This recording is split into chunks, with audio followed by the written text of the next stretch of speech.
Radhe Radhe everyone. आप देख रहे हैं सीरियल सियापा, जहां पे हम देते हैं आपको आप ही के फेवरेट शो राधा कृष्ण की पूरी स्टोरी अपडेट। आज रात के राधा कृष्ण के एपिसोड की शुरुआत होती है श्री कृष्ण के साथ, जो कि अपने आप में ही बहुत ही ज़्यादा शांत स्वभाव के साथ वेट कर रहे होते हैं कि कब कपटासुर लौट कर आएगा। इधर कपटासुर वापस आ रहा होता है पुष्पक वाहन पर, और वो मन ही मन सोचता नजर आता है कि अब मैंने गोवर्धन की पूरी कथा ज्ञात कर ली है और अब मैं राधा को जाकर सुनाऊंगा और उसे मुझ पर संदेह नहीं होगा। जैसे ही कपटासुर द्वारका में अपना वाहन उतारता है, वो सोचता है कि इससे पहले कोई मुझे देखे मैं जल्दी से इस वाहन को यहाँ से भेज देता हूँ। लेकिन जो गिरधारी है वो चुपचाप छुप कर देख रहे होते हैं, यानी कि जो रियल श्री कृष्ण हैं, और वो कहते हैं कि ऐसा तो नहीं हो सकता, तुम इतनी बड़ी चीज़ किसी से छुपाना चाहो, ये तो मैं नहीं होने दूंगा। और वो अचानक से शोर मचा देते हैं गिरधारी के रूप में और कहते हैं, अरे बाप रे, इतना बड़ा विमान, इतना बड़ा पुष्पक विमान, देखिए श्री कृष्ण द्वारकाधीश आ गए हैं, जल्दी आओ जल्दी आओ। और वो सारे द्वारकावासियों को एक साथ इकट्ठा करना शुरू कर देते हैं, जिसे देखकर जो कपटासुर है वो उन्हें रोकने की कोशिश करता है, कहता है कि चुप हो जाओ, बिल्कुल भी शोर मत मचाओ। और ये कह कर के यहाँ पर एक सेवक दौड़ा चला आता है द्वारका की सभा में, और वो बलराम दाऊ राधा को जानकारी देता है और कहता है कि द्वारकाधीश लौट आए हैं और अपने विमान के साथ। ये सुनकर राधा रानी और सभी लोग बाहर आते हैं देखने के लिए, और बलराम दाऊ राधा रानी वो विमान देखकर बहुत ही ज़्यादा आश्चर्यचकित हो जाती हैं। राधा यहाँ पर कृष्ण को देखती हैं और कहती हैं कि कृष्ण, ये सब क्या है, तुम थे कहाँ? और यहाँ पर कहता है जो कपटासुर होता है कि मैं राधा बस किसी काम से गया था और ये विमान मेरा नहीं शाल्व का है। यहाँ पर बलराम दाऊ कहते हैं, लेकिन कान्हा तुम गए कब थे, तुमने हमें बताया क्यों नहीं? यहाँ पर कपटासुर कहता है कि मैं तो भोर में ही निकल गया था, जस्ट अभी आया हूँ, और मैंने शाल्व से कहा कि ये पुष्पक विमान तुम्हारे ऊपर शोभा नहीं देता, क्योंकि महादेव का आशीर्वाद है, इसीलिए उसको अपना मैं पूरा बल दिखा करके ये उससे ले आया, क्योंकि ये उस पर डिज़र्व नहीं करता और मेरे महादेव के दिए हुए वरदान की मैं इंसल्ट होते हुए नहीं देख सकता। ये बात सुनकर बलराम दाऊ और राधा काफ़ी ज़्यादा आश्चर्यचकित हो जाते हैं। बलराम दाऊ को रोकता है कपटासुर और कहता है कि बलराम दाऊ, अब मैं गोवर्धन की कथा आप सबको सुनाऊंगा, मैं बताऊंगा कि कैसे मैंने वहाँ पर गोवर्धन पर्वत को उठाया था और समस्त गोकुल वासियों को और बरसाना वासियों को बचाया था। लेकिन बलराम दाऊ जैसे ही बोलने वाले होते हैं कि कान्हा, कथा तो हम सुन चुके हैं, लेकिन तभी वो इशारा कर देता है हाथ से रोकने का, और कपटासुर कहता है कि रुक जाइए दाऊ, आज मैं सबको अपने वर्णन करके ही बताऊंगा कथा के अनुसार कि कैसे हुई थी गोवर्धन की पूजा। यहाँ पर राधा भी बलराम दाऊ को रोकती है और कहती है, रुक जाइए दाऊ, मुझे भी सुनना है अब कृष्ण के मुख से कथा, आखिर ये ऐसा क्या सुनाएगा। यहाँ पर कपटासुर पेड़ के पास चढ़ जाता है और सभी को एक बार फिर से गोवर्धन की कथा सुनाना आरंभ करता है। लेकिन यहाँ पर सुनाई गई कथा में इतना डिफरेंस होता है श्री कृष्ण के मुख से बताई गई कथा में, कि वो सब कुछ प्रेम के लिए, दूसरों के लिए किया हुआ काम बताते हैं। लेकिन यहाँ पर कपटासुर गोवर्धन पर्वत को उठाना अपनी गरिमा बताता है।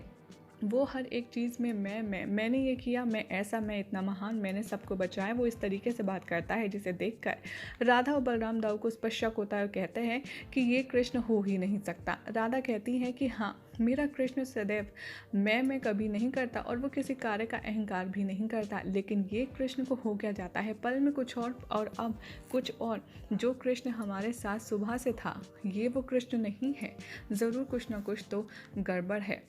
यहाँ पर राधा रानी बलराम दाऊ को कुछ भी समझ नहीं आता कि आखिर हो क्या रहा है, और यहाँ पर कथा सुना करके वो बहुत ही ज़्यादा निश्चिंत हो जाता है। कपटासुर, सारे द्वारकावासी उसकी जय जय करने लगते हैं और वो कहता है मन ही मन की, राधा, मैंने तुम्हारे सामने अपनी शक्ति का बखान करके तुम्हारे हृदय में जगह तो बना ही ली है, लेकिन अब बस इतनी देर देखनी है कि क्या तुमको अब मुझ में और कृष्ण में कोई फ़र्क महसूस होता है, क्योंकि अब मैं सब वो काम कर सकता हूँ जो कृष्ण कर सकता है। मैं ये कथा भी जान गया हूँ जो कृष्ण जानता है। लेकिन राधा कृष्ण का ये बदला हुआ रूप देखकर बहुत ही ज़्यादा अपसेट होती है। इधर शुक्राचार्य शाल्व को चिल्लाता है और कहता है कि देखा शाल्व, मैंने तुमसे कहा था वो कपटासुर तुम्हारे साथ छल कर रहा है, वो नहीं आएगा, और देखा तुम्हारा वाहन लेकर के वो चला गया। शाल बहुत ज़्यादा गुस्से में आ जाता है और कहता है कि जिस अग्नि को मैंने ही प्रज्वलित किया था, अगर वो मुझे जलाएगी तो मैं उसको बंद भी कर सकता हूँ, और तुम्हारा अंत निश्चित है। कपटासुर, तुमने मुझसे दुश्मनी लेकर के ठीक नहीं किया और तुमने मेरा विश्वासघात किया है। यहाँ पर राधा अपने कमरे में बैठी सोच रही होती हैं कि कृष्ण कैसे उनको प्यार करते हैं और कैसे उनके साथ में मोरपंख बहुत ही आदर सम्मान के साथ अपने हाथों में या फिर राधा रानी के और अपने बालों में लगाते हैं। फिर वो सोचते हैं कि कैसे जो कपटासुर है वो मोरपंख से खेलता है।